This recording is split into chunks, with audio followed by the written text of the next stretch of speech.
Assalamualaikum warahmatullahi wabarakatuh. Sheekha keenya yoo rabbiin jee nuti lukkurraa hanga lubbuutti nu qubsiifna hawwiidha qabna ni qabna moo hin qabnu inshaallah yoo rabbiin jee sheekha keenya hanga jiruu teenya irra dhumna yoo rabbiin jee inshaallah rabbi nuunaajuu ni qubsiifna yaada muraada keenya ni guunna hasaadillee ni guunna haguutu eenyu beeq subhaana rabbika. Assalamu alaikum. Waalaikumsalam warahmatullahi wabarakatuh. Ni jirtanii mire? Awwan ni jirtan ka? Ibboo dandeebi nuu mire?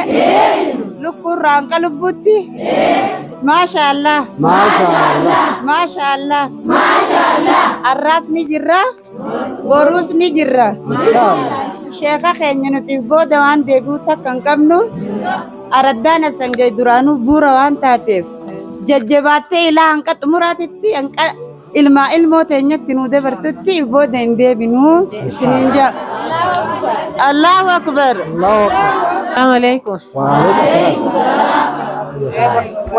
Warra jiraatee bakka tana dhufu rabbi nu haa godhu. Muraada kana rabbi nu haa godhu. Warra lukkuu bira kutee lubbuu taasaa dhiisi mataa akaakayyoo abaabayyoo harka rabbi nu haa godhu. Waalaikum salaam warahmatullahi. Sheekha keenya ziyaada akka gaarii sahaabaa as dura dabre godheesan isa qubsiisurra goona fuuldurarraa ilaa hanga inni horee qubatutti fuulduraan deebinuu isa wajjin jirraa tageettuun qaba. Waan takka ibsa boodan deebinu. Anillee akkasuma ilaa hanga jiruu keenya duniyaarra jirru dudduuba deebinaa hin qabnu sheekha keenya. Assalamu alaikum warahmatullahi wabarakatuh. Waalaikumsalam warahmatullahi wabarakatuh. Aboo gammachumaa fi nolkee alhamdulillahi rabbil alamin. Alhamdulillahi rabbil alamin. Alhamdulillahi rabbil alamin. Alhamdulillahi rabbil alamin. Alhamdulillahi rabbil alamin. Alhamdulillahi rabbil alamin. Rabbi nu haa qobsiisu. Amiin. Rabbi nu haa qobsiisu. Amiin. Masha Allah. Masha Allah. Assalamu alaikum. Waalaikumsalam warahmatullahi wabarakatuh. Aboo rabbi akkasii feetan isinii haa ta'u. Amiin. Wallahi jilmata akka nuti feenu rabbi nu haa ta'u. Amiin. Yaada muraadaa ta'e rabbi nu haa guutu. Amiin. Yaada muraadaa ta'e rabbi nu haa guutu. Amiin. Warra karaa tokko warra garaa tokko warra farra tokko rabbi nu haa godhu. Amiin. Ya rabbi amiin. Amiin. Ya rabbi amiin. Amiin. Wal jala nu haa yaasu. Amiin. Wallahi wal jala nu haa yaasu.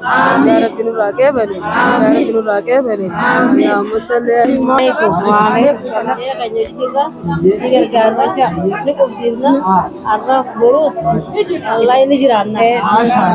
Sheekha keenya ilaa hanga lubbuurraa ilaa lubbuutti hojii jiraanna ni jirraaf ilaa dhaabbanna isa kabulee yeroo rabbi haa godhu ilmaanis kadii rabbi haa kennuufi sheekha keenya guddaallee jannata rabbi haa kennuufi rabbiin isinillee oliin isin haa deemu sheekha sheekanii rabbi isin haa godhu jiruu gaarii irra umrii rabbi nu haa dheeressu sheekha keenyallee umrii nu haa dheeressu.